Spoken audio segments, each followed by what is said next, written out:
So when we come to water resource planning, in our situation, we have to ensure that we have water that is fit for use, for settlement, industries, agriculture, and energy generation at adequate assurances of supply.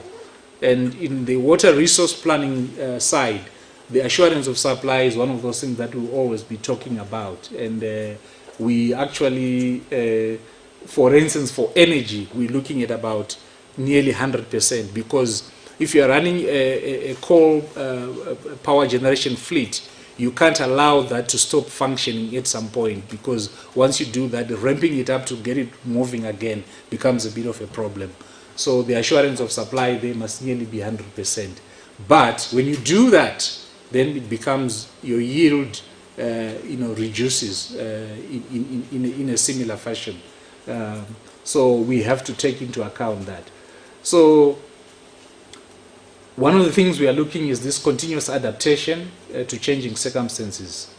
And the key message there is that different policy responses will be required in the context of South African water management. And also what we recognize on our side, and this is a key imperative or a key issue, is that the water sector tends to respond to the demands from other sectors. What tends to happen is somebody will come and say, I've got a project at position X, I've got a project at position Y. I want to develop there. Can you please give me some water? And then we tend to respond. I think we need to look at that and say, can we do that better in future? But it's important for us to recognize that responsiveness, because you cannot just go and put water for water's sake where there's no need for development.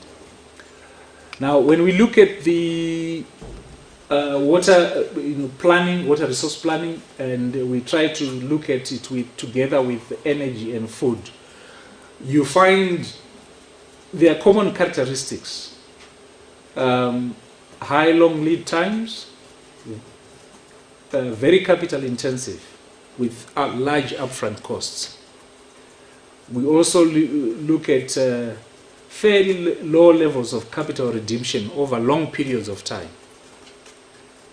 Same thing applies to water, same thing applies to energy, same thing applies to food. The service life of the infrastructure is very long. In particular for water, private sector equity investment in there, attracting it is not very attractive.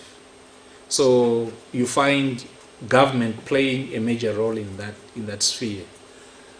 For energy, slightly different, because as we have seen with the independent power producers, there's been quite a good appetite to bring independent power producers into the market, and there's been very good response. Once the infrastructure is built, then it's very difficult to retrofit or change it for anything else. And all the resources, as I have said, they are geographically captured. So in terms of planning, what this says is that you will find, in terms of our nexus, there is opportunity for us to jointly look at planning together.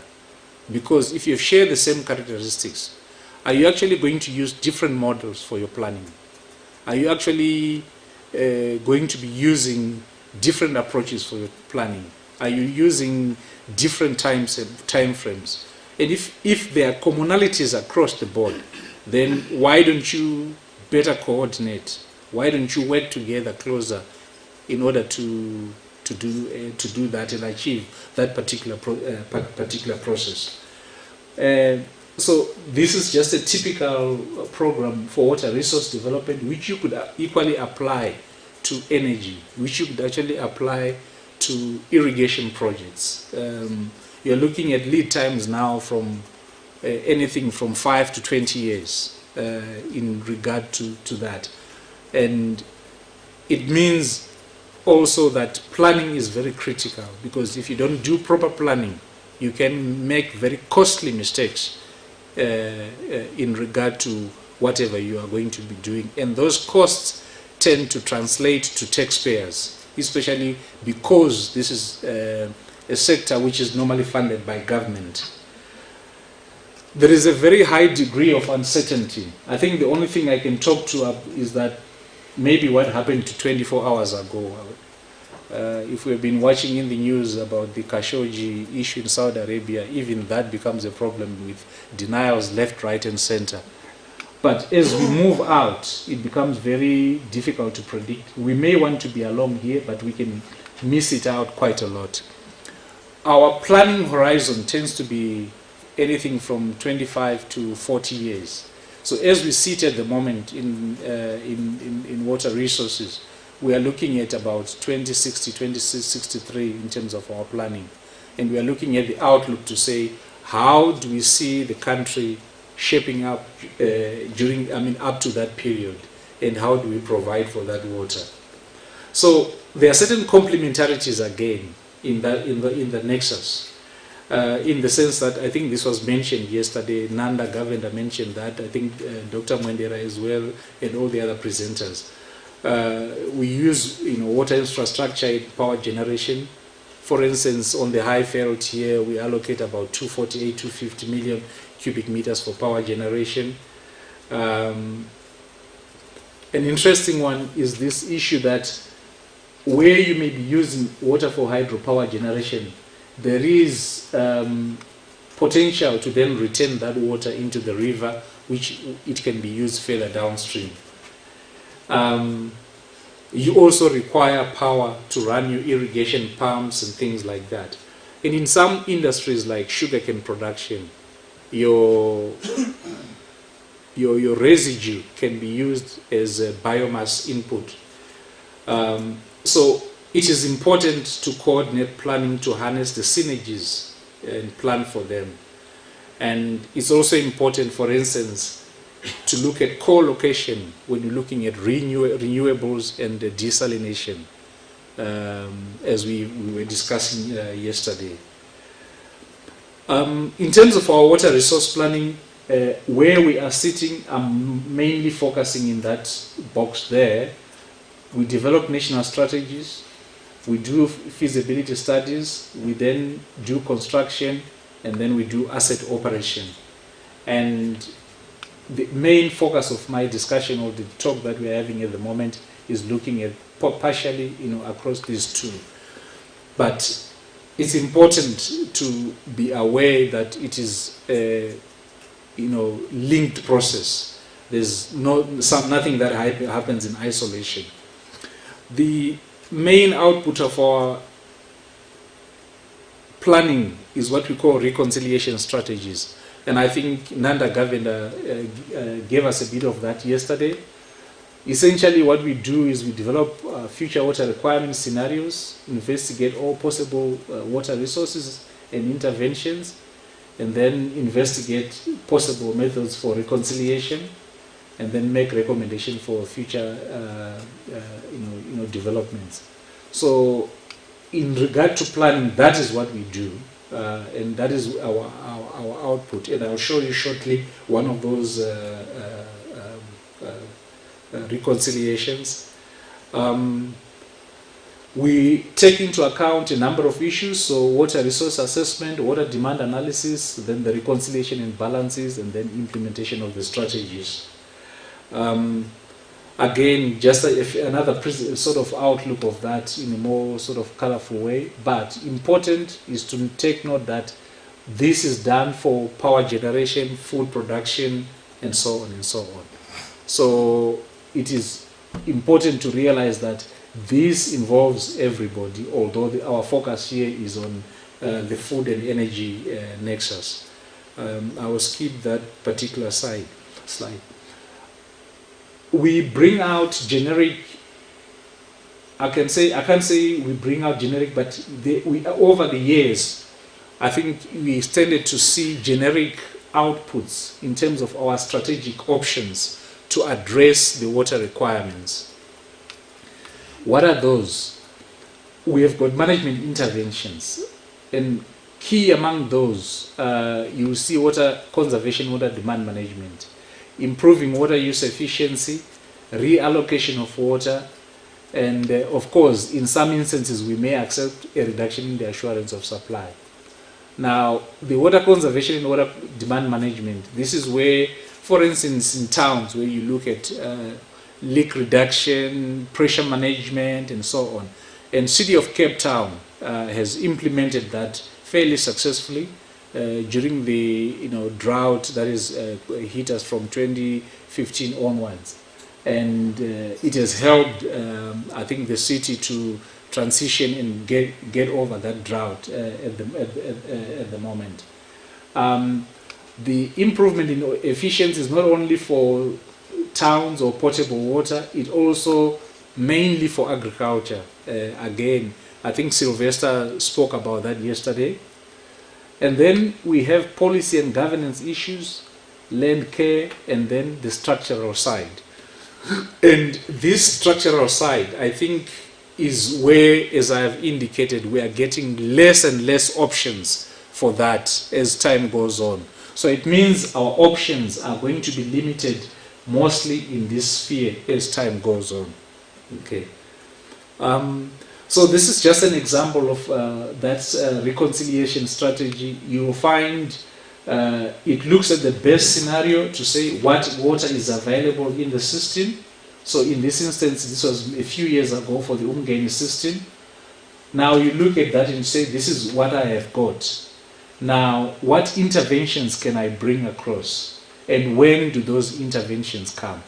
So in this instance, at one point, it was to bring in Spring Grove Dam, which I think has already been done. It was to, build in some additional pumping stations. It was then to bring in Smithfield Dam at a particular point, maybe 2023. We're looking at the Umkomazi water project there as an option. And associated with that, you see different capacities of that particular dam from 1862, 2094, 23, 27 in terms of the storage capacity. So the interventions that we see are basically to say when or what intervention do you want and when is the intervention put. So that's the reconciliation strategy, and Nanda Govender, I think he put something for the VAAL system yesterday there. What this says is that you will have a water requirement graph there where you do a projection, and then you say, if I am going to exceed that, to be below that, it means I've got a problem. So all the time I must make sure that my supply is slightly above or always above that, and I must do interventions to ensure that I'm always above that particular curve. I think again you saw this from Nanda yesterday. We have a number of key demand centers that we work with, mainly for the major metros, Vlevo, Letaba, Olifants, and so on.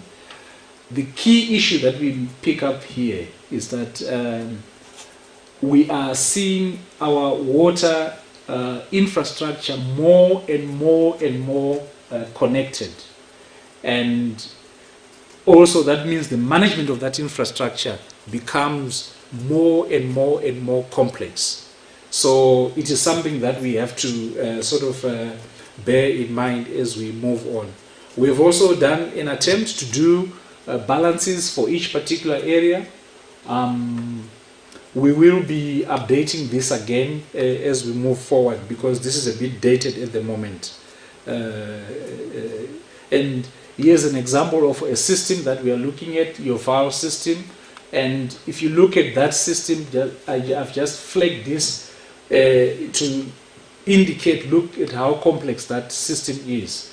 And I think again, Professor Tempelhoff, you're mentioning about the crude dry dam and Sasol, where they wanted to pump water backwards along the way. But it just goes to show that we are having a very complex system, and that complexity also indicates that the management thereof is also becoming fairly complex. This is another example of that VAAL system and so on. Now, with regard to water and energy, I just take a side step here. There's a bit of history, and again, Professor Templehoff, I think you mentioned a bit of that yesterday. Coal has always been dominating in terms of our supply, and the 77% they're coming provided by coal, ESCOM coming in, the first hydro scheme, and the dams that have been built. But the key message for us is that we do consider the IRP from Department of Energy as the indicator in terms of the direction in investment that is happening in the energy sector. And it's important for us, and this is where it is critical, because I was discussing with Nanda over lunch yesterday that when we were having discussions about the IRP 2018, we are a fairly key stakeholder, but we only came in later as a commenting party when some decisions already been made, and some of those decisions are very crucial and affect things in a long-term way. So I think it's important that we take into account some of those things. So you'll see the energy targets which were set from in the 2010 paper. I think we responded to some of those. You'll see the integrated resource plan which was mentioned yesterday. The key outputs of that, I think, was the indication that they were saying electricity consumption is declining. They tested a number of scenarios: electricity demand, gas, renewable, emissions constrained. They looked at the pace and scale of developments, need to be, curtailed, and then indication was that least cost raised to PV, and then the annual build limits on renewables. Remember, there's an annual build on renewables. I think it's 3,000 megawatt per annum or something like that, and then the energy mix sees the decommissioning of the coal fleet. Which are reaching the end of their life. So in terms of planning for water, we have to take that into account. And the few concerns that we have picked up, for instance, the Mokolo transfer to Lephalale to provide water in that area where there's a lot of coal for Medupi and the other power station. We're finding out National Treasury and Department of Energy basically saying we need to reduce coal-fired fleet as we transition to a low-carbon economy. That impacts on investments which are coming in. And already we had positioned ourselves to provide water in a particular area, and that's going to be problematic. And Treasury at the moment is raising a few questions around that. But that could have been precluded had we had substantive discussions before the release of that particular IRP 18. I just give that as a bit of an example. But we do look at the renewables, hydropower, a few sites, which are there, but fairly small production. The one area is pumped storage, which I think recently the only one that has come is the Ingula, which has added about 1,200 or 1,300 megawatts. But that requires also water, and we need to plan for that. When we look at water and food, what we recognize is that we need to look at irrigation strategies, mechanization, the tariffs, biomass production. Here, it's important because you can be producing for food, but you can also produce for energy. And do you apply the same tariff when it comes to that? And if you are not aware of the strategy which is in place, it becomes a bit of a problem.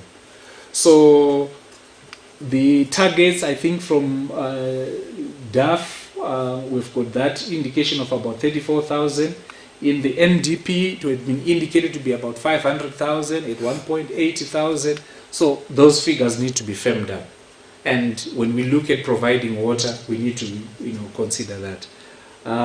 That's just the spread of our irrigation, 1.6 million hectares in the country. We see that expanding. We don't see that expanding that much. And these are some of the major schemes which are operating here. The major message that we have is that there is potential for savings which are achievable from the current systems. Your fish orange system here, we potentially could save about 80 million cubic meters of water, and that's quite a lot of water. So we need to think about that. Low scope around there, we're looking at about 12 million cubic meters and so on. So various strategies to meet your food demands that we can look at, and of course the competition between mining and food production. I took this, we were requested at some point to come up and fly over Mpumalanga. You can see here's agriculture, and here is a mine nearby. What is going to happen there? A bit of a competition. So when we come to this nexus that we are talking about, what is our broad interventions? For us, broaden the water supply, water resource mix, water conservation, demand management, developing remaining groundwater potential, and acknowledging that water transfers across political and international boundaries, and then of course our water measuring and monitoring network needs to be expanded. And in that regard, what we are looking at when we are talking about broadening our supply mix, you will find we are looking at surface water, groundwater, return flows, water conservation, demand management, desalination there. As we move forward, some of these non-traditional sources of water must actually take precedence. So we see proportionately surface water reducing over time in the long term. Groundwater picking up, return flows picking up, and also desalination and use of water from the mines and so on. So water conservation and water demand management, I think we've mentioned a bit about that. I will not go further into that. But I think what is critical for agriculture is that we limit expansion and allocations to agriculture. Any further development must come from within the sector, because there isn't that much water. It's not there. And if we don't improve efficiencies within the sector, then we are going to be in a bit of a problem. Imports, yes, I think that's one of those things we have already mentioned. A few pointers on conclusion. In terms of our conclusion, we need to plan to broaden the water resources mix, as there are now limited opportunities for further development. We are responsive to energy and food, but different policy responses are required for the changing context of water management in South Africa. And we must consider all options. For irrigated agriculture, we don't see any additional allocation. The water must come from within the sector. And then in terms of planning, we need to coordinate across the water, energy and food sector. For potable water, per capita consumption must come down. And that target is from 273 to 140, 43, 150, somewhere there. Dams and interbasin transfers in some areas, but they are proving to be fairly expensive. So those are some of the conclusions that we can pick up. And then of course, in terms of recommendations, what we would say is additional funding for planning across all the sectors.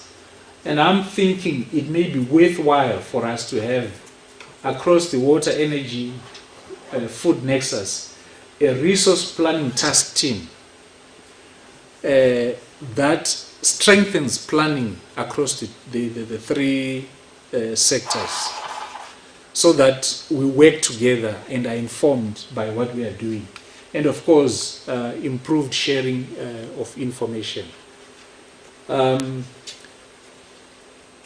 may say thank you at this stage. We come sort of to the end. It's a fairly long presentation, but contains a lot of information.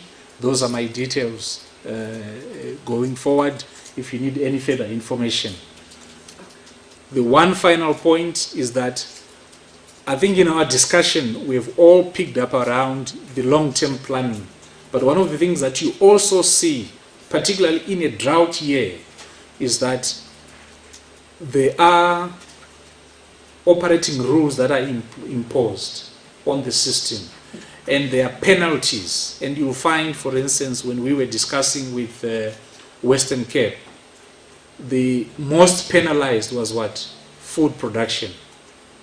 I think they were 80–90%, and then energy, is sort of higher on the list, and finally drinking water. So in terms of annual operating rules, it's critical also to recognize that the Nexus does not only look at the long term, we also look at the short term as well. Thank you very much.